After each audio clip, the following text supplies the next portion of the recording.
Ideas നമ്മൾ ഇന്ന് പറയുന്നത് BSc നഴ്സിംഗ് അതല്ലെങ്കിൽ MNS എന്ന് പറയുന്നത് മിലിറ്ററി നഴ്സിംഗ് സർവീസിൻ്റെ ആപ്ലിക്കേഷനെ പറ്റിയിട്ടാണ്. അപ്പോൾ 2024 MNSൻ്റെ ആപ്ലിക്കേഷൻ ഇപ്പോൾ ഓപ്പൺ ആയിട്ടുണ്ട്, നിങ്ങൾക്ക് അപ്ലൈ ചെയ്യാനായിട്ട് സാധിക്കും. അപ്പോൾ ഇതിൻ്റെ പ്രത്യേകത എന്ന് പറഞ്ഞാൽ ഒന്നാമത്തെ കാര്യം നമ്മൾ പറയുന്നത് പെൺകുട്ടികൾക്ക് മാത്രമായിട്ടാണ്. അത് നിങ്ങൾ വിവാഹിതരല്ലാത്ത പെൺകുട്ടികൾക്ക്, പിന്നെ ഡൈവോഴ്സ്ഡ് ആയവരോ അല്ലെങ്കിൽ ലീഗലി സെപ്പറേറ്റഡ് ആയവരോ അല്ലെങ്കിൽ വേറെ ഇതൊന്നുമില്ലാത്ത വിഡോകൾക്കൊക്കെ ഇതിലൂടെ അപ്ലൈ ചെയ്യാനായിട്ട് സാധിക്കും. നമുക്ക് AFMS അതായത് ആംഡ് ഫോഴ്സ് മെഡിക്കൽ സർവീസിൻ്റെ കീഴിൽ ഏകദേശം 6ഓളം ഇൻസ്റ്റിറ്റ്യൂട്ടുകളുണ്ട്. അതിൽ 220 സീറ്റുകളിലേക്കാണ് ഇപ്പോൾ നിങ്ങൾക്ക് ഈ ഒരു ആപ്ലിക്കേഷൻ ഇൻവൈറ്റ് ചെയ്തേക്കുന്നത്. ഇതിൽ വരുന്ന ഇൻസ്റ്റിറ്റ്യൂട്ട് എന്ന് പറയുന്നത് AFMC പൂനെ, അത് affiliated university Maharashtra university of health science ആണ്, 40 സീറ്റ് ഉണ്ട്.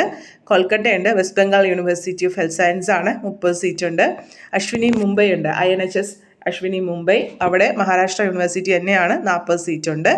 R&R ന്യൂഡൽഹി ഉണ്ട്, ഡൽഹി യൂണിവേഴ്സിറ്റിയാണ്, 30 സീറ്റാണ്. പിന്നെ CH ലക്നൌവിലാണ്, അടൽ ബിഹാരി വാജ്പേയി മെഡിക്കൽ യൂണിവേഴ്സിറ്റിയുടെ കീഴിലാണ് ഈ ഒരു ഇൻസ്റ്റിറ്റ്യൂട്ട് വരുന്നത്, 40 സീറ്റ് ഉണ്ട്.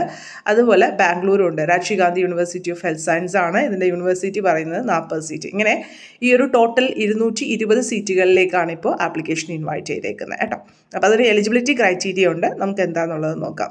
ഓക്കെ, മാൻഡേറ്ററി ആയിട്ട് പറയുന്ന ഒരു കാര്യം എന്ന് പറയുന്നത് ഇതിൻ്റെ ഫസ്റ്റ് സെലക്ഷൻ എന്ന് പറയുന്നത് നീറ്റിൻ്റെ സ്കോറിൻ്റെ ബേസിലാണ്. 2024 നീറ്റിൻ്റെ സ്കോറിൻ്റെ ബേസിലാണ്. പിന്നെ നിങ്ങൾ വെബ്സൈറ്റ് വഴി www.joinindianarmy.nic.in എന്നുള്ള വെബ്സൈറ്റ് വഴി നിങ്ങൾ ആപ്ലിക്കേഷൻ കൊടുക്കണം. പിന്നെ നമുക്ക് ഈ ഒരു ഫസ്റ്റ് പ്രൊസീജിയറാണ് നമ്മളുടെ ഈ ഒരു നീറ്റിൻ്റെ സ്കോറിൽ.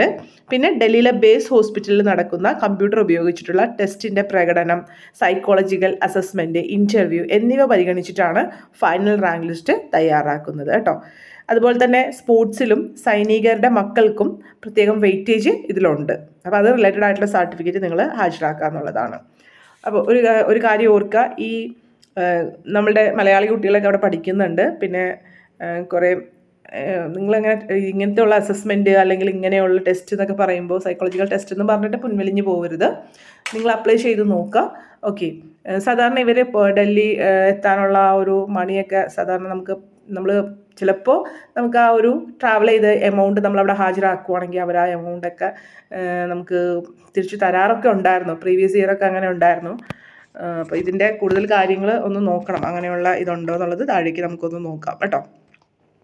ഇനി എലിജിബിലിറ്റി കണ്ടീഷൻസ് നമ്മൾ പറഞ്ഞു, ഫീമെയിൽ കാൻഡിഡേറ്റ്സ് ആയിരിക്കണം, അത് അൺമാരീഡ് ആവാം, ഡൈവോഴ്സ്ഡ് ആവാം, ലീഗലി സെപ്പറേറ്റഡും വിഡോസും, പ്രത്യേകിച്ച് ഒരു ഉത്തരവാദിത്തങ്ങളൊന്നും ഇല്ലാത്തൊരു വിഡോ എന്നുള്ള അർത്ഥമാണ് പറയുന്നത്. ഓക്കെ, പിന്നെ സിറ്റിസൺ ഓഫ് ഇന്ത്യ ആയിരിക്കണം എന്നുള്ളത്. പിന്നെ ഡേറ്റ് ഓഫ് ബർത്ത് മാൻഡേറ്ററി ആണ് കേട്ടോ. അത് ബോൺ ബിറ്റ്വീൻ 1 ഒക്ടോബർ അതായത് 1999 ഒക്ടോബർ 1-നും 2007 സെപ്റ്റംബർ 30-നും ഇടയ്ക്ക് ജനിച്ചവരായിരിക്കണം എന്നുള്ളതാണ് ഡേറ്റ് ഓഫ് ബർത്തിൻ്റെ ക്രൈറ്റീരിയ. ഇത് കഴിയാനോ അതിന് മുമ്പോ ഒന്നും പാടില്ല. അപ്പോൾ ഈ ഡേറ്റുകളുണ്ടല്ലോ, 1 ഒക്ടോബർ എന്നുള്ള ആ ഒരു ഡേറ്റ്, അതിൽ ജനിച്ചവരെയും പരിഗണിക്കും കേട്ടോ. അതായത് ഒക്ടോബർ 1-ാം തീയതി 1999 എന്നുള്ള ഡേറ്റും 30 സെപ്റ്റംബർ 2007 എന്നുള്ള ഡേറ്റിൽ ജനിച്ചവരെയും ഇതിൽ ആപ്ലിക്കേഷൻ കൊടുക്കാം, അവർ എലിജിബിൾ ആണ്. പിന്നെ നമ്മൾ നേരത്തെ പറഞ്ഞ പോലെ എഡ്യൂക്കേഷൻ ക്വാളിഫിക്കേഷനായിട്ട് നമ്മൾ +2 അല്ലെങ്കിൽ ഇക്വലൻ്റ്. പിന്നെ മറ്റൊരു കാര്യം എന്ന് പറയുന്നത് ഫിസിക്സ്, കെമിസ്ട്രി, ബയോളജി പഠിച്ചിട്ടുണ്ടാവണം, അല്ലെങ്കിൽ ബയോളജിക്ക് പകരം ബോട്ടണി ഓർ സുവോളജി പഠിച്ചിട്ടുണ്ടാവണം. ഇംഗ്ലീഷിന് 50% കുറയാതെ മാർക്ക് വേണം എന്നുള്ളതാണ്, അല്ലെങ്കിൽ ഇതിനെല്ലാം കൂടി കൂടിയിട്ടും 50% കുറയാതെ മാർക്ക് വേണം എന്നുള്ളതാണ് കേട്ടോ. പിന്നെ മെഡിക്കൽ ഫിറ്റ്നസ്, ഫിസിക്കൽ സ്റ്റാൻഡേർഡ് പറയുന്നുണ്ട്. Medical fitness for admission for BSc nursing course will be decided by the medical board conducted as per the standard as criteria prescribed and amended from time to time. The minimum height required for entry into armed force of female candidates is 152 centimetre. അതായത് പെൺകുട്ടികൾക്കുള്ള ആ ഒരു minimum height എന്ന് പറയുന്നത് 152 centimetre എങ്കിലും ഉയരമുണ്ടായിരിക്കണം എന്നുള്ളതാണ്. പിന്നെ hilly aerial candidates from hill and north eastern state, അവർക്ക് ഓൾറെഡി പൊക്കം കുറഞ്ഞ കുട്ടികളാണല്ലോ, അപ്പോൾ അവർക്ക് 147 സെൻറ്റിമീറ്റർ ആണെങ്കിലും അക്സെപ്റ്റ് ചെയ്യും എന്നുള്ളതാണ്. And allowance of growth of 0.2 centimetre will be made for candidates below 18 years at the time of examination. കാരണം 18 വയസ്സ് കഴിഞ്ഞിട്ട് വരെ കുട്ടികൾ വളരുമല്ലോ, അപ്പോൾ അതുകൊണ്ട് ആ ഒരു ചെറിയൊരു ഇളവ് അങ്ങനെയുണ്ട് എന്നുള്ളതാണ് പറയുന്നത്. പിന്നെ SC/ST കാൻഡിഡേറ്റ്സ് ആണെങ്കിൽ it is mandatory to possess SC/ST certificate issued by competent authority from not below the rank of first class magistrate or tehsildar. അതായത് നമ്മുടെ കേസിൽ നമുക്ക് തഹസീൽദാറിൽ നിന്നുള്ള സർട്ടിഫിക്കറ്റാണ്, അതായത് തഹസീൽദാറിൽ കുറയാത്ത ഒരാളിൽ നിന്നുള്ള SC/ST സർട്ടിഫിക്കറ്റാണ് വാങ്ങേണ്ടത് കേട്ടോ. സെൻട്രൽ എഡ്യൂക്കേഷൻ പർപ്പസിന് തഹസീൽദാറിൽ നിന്നുള്ള SC/ST സർട്ടിഫിക്കറ്റാണ് നിങ്ങൾ വാങ്ങേണ്ടത് കേട്ടോ. പിന്നെ NCC ഉള്ളവരുണ്ടെങ്കിൽ candidate who are qualified NCC are required to upload the NCC certificate എന്നുള്ളതും പറയാനുണ്ട്. പിന്നെ സ്ക്രീനിങ് ടെസ്റ്റ് നമ്മൾ പറഞ്ഞല്ലോ, ഫസ്റ്റ് നമ്മളുടെ നീറ്റിൻ്റെ സ്കോറിൻ്റെ ബേസിലാണ്. അതിൽ നിന്ന് ഫസ്റ്റ് ഉള്ള റാങ്കുകാരെ വിളിച്ച് അല്ലെങ്കിൽ ഫസ്റ്റ് കൂടുതൽ മാർക്കുള്ള കുറച്ച് പേരെ ഷോർട്ട് ലിസ്റ്റ് ചെയ്തിട്ട് അവർ സ്ക്രീനിങ് പ്രോസസ്സിനെ വിളിക്കും. അതിൽ നിന്നാണ് ഫൈനൽ സെലക്ഷൻ വരുന്നത്. അപ്പോൾ short listed of candidates, the short listed of candidate will be done through NEET UG 2024 score. The reference number of the candidate who are shortlisted for screening process will be displayed at the website www.joinindianarmy.nic.in. അതായത് ഈ നീറ്റിൻ്റെ സ്കോറിൽ short list ചെയ്തവരുടെ list വെബ്സൈറ്റിലിടും. അപ്പോൾ അങ്ങനെയുള്ളവർ ഈ പറയുന്ന screening പ്രോസസ്സിന് നേരത്തെ പറഞ്ഞ base ഹോസ്പിറ്റലിൽ ഡൽഹിയിൽ നമ്മൾ ഹാജരാവണം കേട്ടോ. അങ്ങനെയുള്ളവരുടെ ആ ഒരു ഇൻ്റർവ്യൂവിനൊക്കെ ആയിട്ടാണ് നമ്മളോട് ചെല്ലാൻ പറയുന്നത്. മെഡിക്കൽ എക്സാമിനേഷനും the admit card for the same can be downloaded from the above website. അപ്പോൾ അതിൻ്റെ ആ ഒരു അഡ്മിറ്റ് കാർഡും നിങ്ങൾക്ക് ആ ഒരു ടൈമിൽ വെബ്സൈറ്റിൽ നിന്ന് നിങ്ങൾക്ക് ലഭിക്കുന്നതാണ്. നിങ്ങൾക്ക് ഡൗൺലോഡ് ചെയ്തെടുക്കാം. നിങ്ങൾ വെബ്സൈറ്റ് റെഗുലറായിട്ട് ചെക്ക് ചെയ്യണം കേട്ടോ. ഇനി requested for change of date of screening process will not be, അതായത് നിങ്ങൾക്കൊരു ഡേറ്റ് വന്നിട്ടുണ്ട്, ആ ഒരു ഡേറ്റ് നിങ്ങൾ എത്ര റിക്വസ്റ്റ് ചെയ്താലും മാറ്റുന്നതല്ല, ആ ഒരു ഡേറ്റിൽ തന്നെ അങ്ങനെ അത് നടക്കുന്നതാണ് എന്നാണ് പറയുന്നത്. പിന്നെ വെരിഫിക്കേഷൻ ഓഫ് ഡോക്യുമെൻറ്റ്സ് ആണ്. നമ്മൾ ഷോർട്ട് ലിസ്റ്റ് ചെയ്ത കുട്ടികളെയൊക്കെ അവരുടെ സർട്ടിഫിക്കറ്റും ഒക്കെ വെരിഫൈ ചെയ്തിട്ടാണ് നമ്മളുടെ അഡ്മിഷൻ ഉറപ്പാക്കുന്നത് കേട്ടോ. പിന്നെ ഇതിൽ പറയുന്നത് test for general intelligence and general knowledge, അല്ലെങ്കിൽ ഇംഗ്ലീഷാണ് പറയുന്നത്. Test for general intelligence and general English will be in the form of computer based test. CBT ടെസ്റ്റാണ്. 40 MCQ ആണ് ഉള്ളത്. 2 marks each for maximum mark 80 അങ്ങനെ ദർ വിൽ ബി നെഗറ്റീവ് മാർക്കുണ്ട്. 0.5 ആണ് every incorrect ആൻസറിന് വരുന്ന negative mark. This 40 question will be required to answer in 30 minutes. അപ്പോൾ 40 questions 30 minute കൊണ്ട് ആൻസർ ചെയ്യുക. 80 മാർക്കാണ്. മൈനസ് മാർക്ക് ഉണ്ട്. 0.5 ആണ് മൈനസ് മാർക്ക്. പിന്നെ സൈക്കോളജിക്കൽ അസസ്മെൻറ്റ് ആൻഡ് ഇൻ്റർവ്യൂ ഉണ്ട്. അത് short listed candidate will undergo psychological assessment and interview by the board of officers base hospital Delhi can't.